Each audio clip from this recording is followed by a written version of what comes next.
Hello and welcome to this episode of Speak PR. My name is Jim James, and this is a podcast for business owners who would like to unlock the value in their business with effective communications. I've been an entrepreneur myself for over 25 years and also run an international public relations agency called East West PR. Today I'm going to talk about the hashtag. And I'm doing that because I was inspired by a conversation with Colin Miles yesterday at Zilliqa, talking about how hashtags are used to index content, and realizing that I've been publishing content myself online and for clients without really understanding the nature of hashtags. So this podcast is going to dive into some of the do's and don'ts about hashtags, how you can use them, and how you probably shouldn't use hashtags. So the hashtag is the pound symbol on your keyboard. It's also called an octothorpe, apparently, and it was initially used to mark numbers. And they were first used as hashtags in the summer of 2007 by someone called Chris Messina. And it was put forward as a way to start to index the growing amount of content that was flowing into Twitter without really any kind of catalog system. So Chris Messina went into Twitter's office and proposed the use of the pound symbol. I guess a generally available symbol. And in America, of course, this octothorpe is on the phone as well, as a pound sign.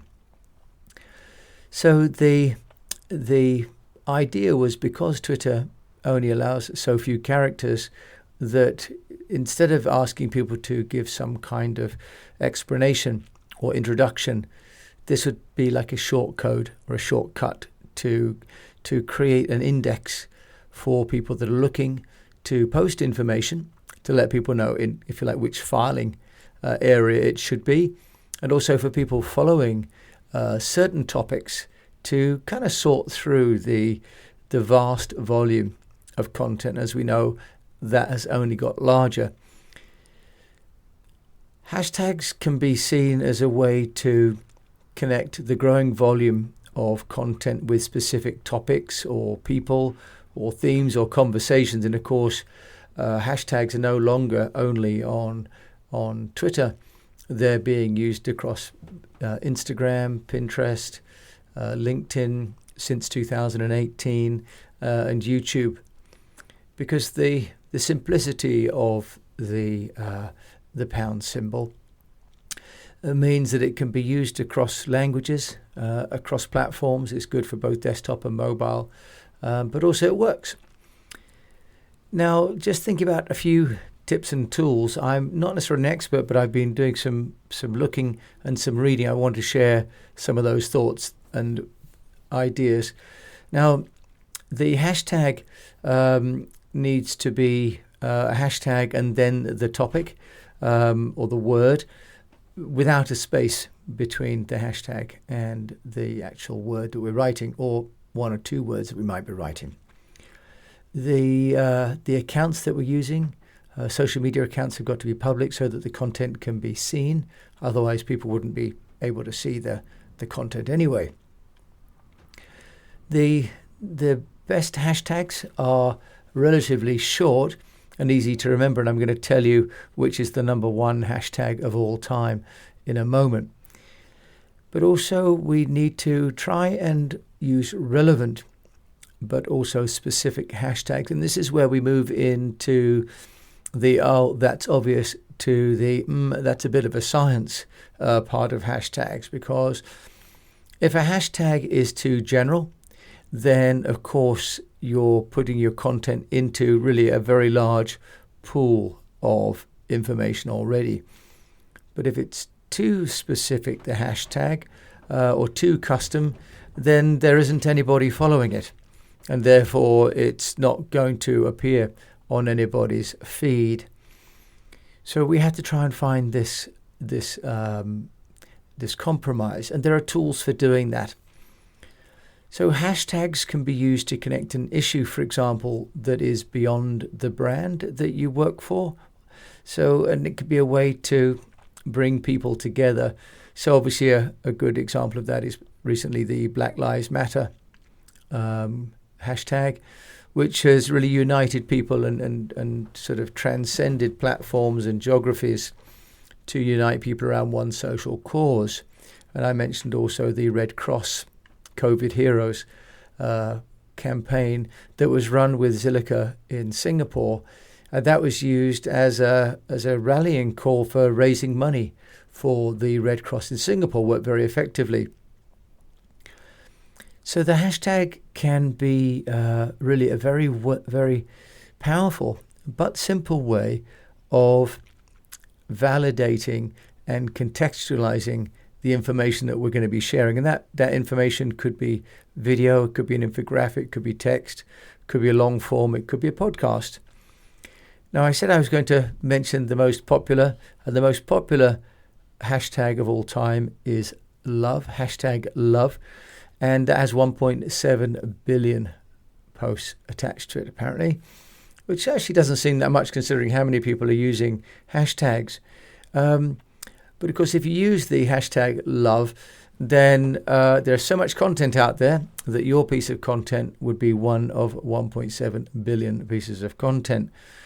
So we need to find hashtags that are relevant enough to our topics, but broad enough to be relevant to an audience. And this is obviously part of the knack of it.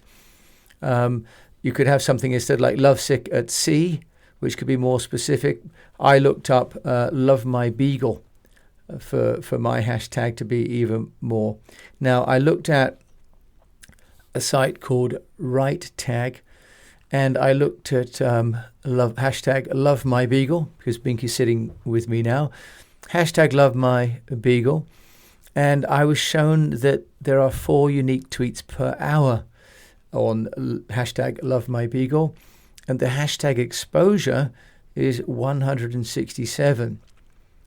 So the right tag showed me also a retweet, which could boost the appeal of my love my beagle hashtag. Now, right tag is one of a number of platforms that can help us to identify just how powerful the hashtag that we'd like to use is going to be. RightTag.com is a $54 a month bundle. And there's another one called hashtagify.me. And that's $29 a month for your personal account, $86 for your business account, and $311 for your enterprise account. Now, that sounds like quite a lot of money, of course. These services are tracking trending hashtags. They're tracking what influencers are posting with certain hashtags. And they're making recommendations based on these trends and your own content for your own hashtags. Now, they've got trackers, and they do it by the number of data points. So the more expensive programs are tracking more data points. So the basic one is tracking 5,000 data points, for example. And they're analyzing data on Twitter for a particular given hashtag, and also for the people that are using those hashtags. They're able to analyze different interactions as well with that hashtag. So you can see not only which hashtag is trending, but which ones are retweeted, for example. So I mentioned that I tried just the free version there for my Love My Beagle hashtag. And if I was selling, for example, pet food, or if I was selling something like cosmetics, a hashtag generator would help me to identify certain trends and certain currents of information.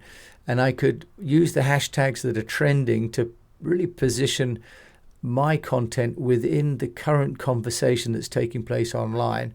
So a little bit, well, that's why it's called social listening. Of course, social listening tools like Hootsuite are helping us to understand the narrative that's taking place online before we dive in and start saying things that might be irrelevant. Now, LinkedIn recently, 2018, allowed hashtags. They weren't doing that before, nor was Facebook.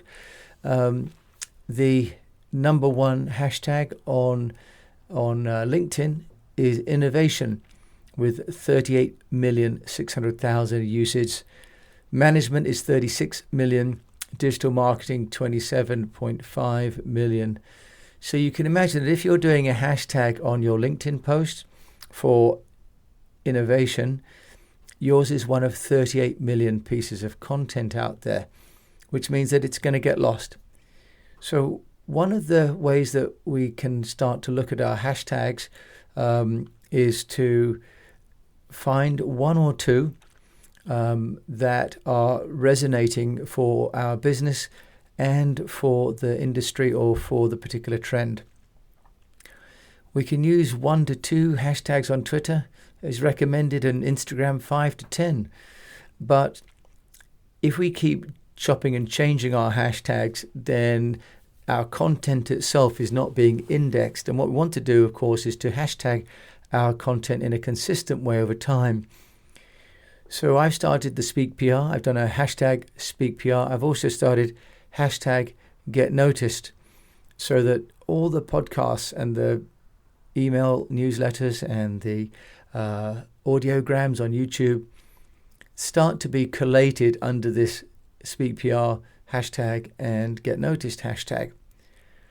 So if we think about hashtags as a way to both index our content, but also to be able to have our content participate or be found by people who are doing social listening, it's important to analyze using these tools like Hashtagify. There's another called Flix that will give us the insight. Now, if it all sounds like too much work, it's possible, of course, not to put any hashtags. But it does seem as though if we don't use hashtags, our content really is going to be uneasy for people to find. A bit like putting books in the library. I was a librarian when I was in North Carolina at Chapel Hill University, and we had the Library of Congress book numbers, and of course in England we've got the Dewey Decimal System. And the hashtag system is in a way a very primitive equivalent to the Library of Congress or the Dewey Decimal System, in that it's trying to make sense and order of a great volume of information.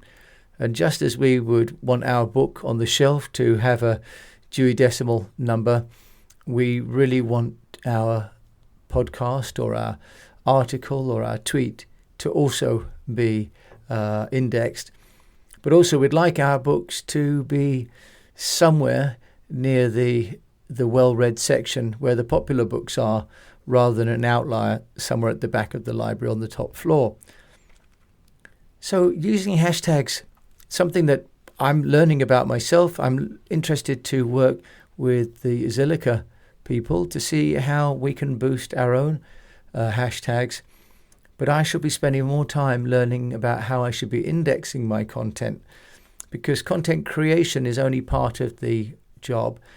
And one statistic suggests that content marketing is 20% content generation and 80% marketing. And hashtags definitely fall within that 80%. So with that, a short podcast today, because it's a relatively simple topic, but one that becomes more and more complex. But as it's a Friday, I feel probably we don't need to go complex, but we do need to just think about what we're saying and how it can be seen, and also what we're watching for. So with that note, I wish you a good weekend, the best of health, a profitable business, and that you keep on communicating and help others to find your information with some accurate and some concise hashtags.